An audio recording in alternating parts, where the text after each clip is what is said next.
In the early part of the 20th century, headphones were used mainly by telephone operators and radio technicians.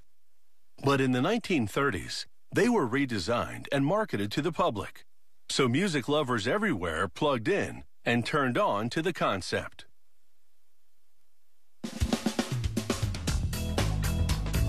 Everyone is a music critic, but headphones allow people to crank up the volume without negative feedback from neighbors. To make high-end headphones, an injection molding machine first makes plastic back covers.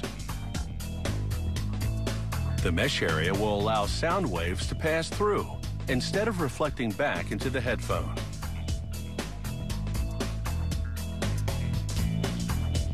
Down the line, equipment stamps trademark and other information onto two more casing components, a decorative metal disc and a plastic housing. The next machine winds copper wire that's as thin as human hair around a cylinder hundreds of times.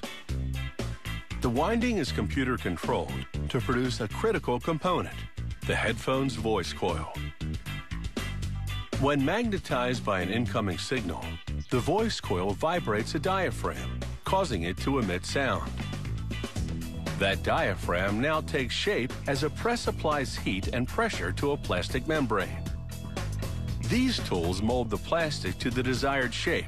The press molds the plastic thicker in the center and thinner around the outer zone for a wide and flat audio frequency range. A technician punches out the molded shape. She applies a bead of glue to the diaphragm, then positions the copper voice coil in an assembly device. She aligns the glued section of the diaphragm with the coil. Ultraviolet light activates the glue to seal the coil to the diaphragm. The plastic housings each contain a magnet. The next technician installs the diaphragm and voice coil assembly on that housing. This takes skill because the coil must be positioned precisely for the best sound quality.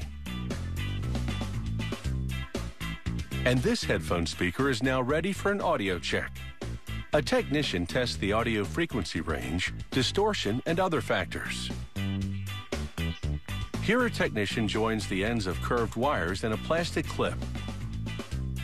These wires serve a dual function.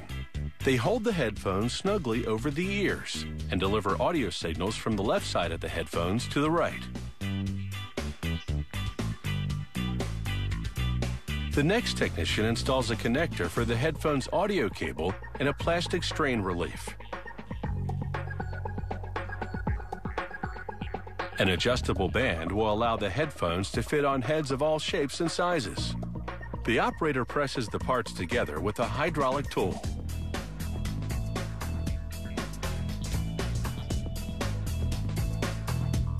Moving down the line, a technician now joins the two halves of the speaker housing. She forces the two parts together with the pneumatic tool and finishes it off with a decorative metal ring.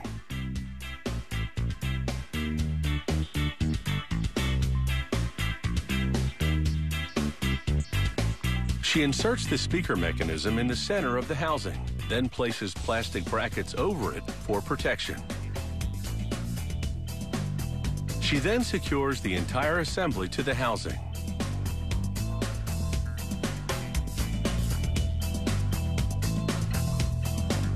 Next, she solders two wires to each headphone speaker. A plastic ring and cover protect it while still allowing the wires to protrude.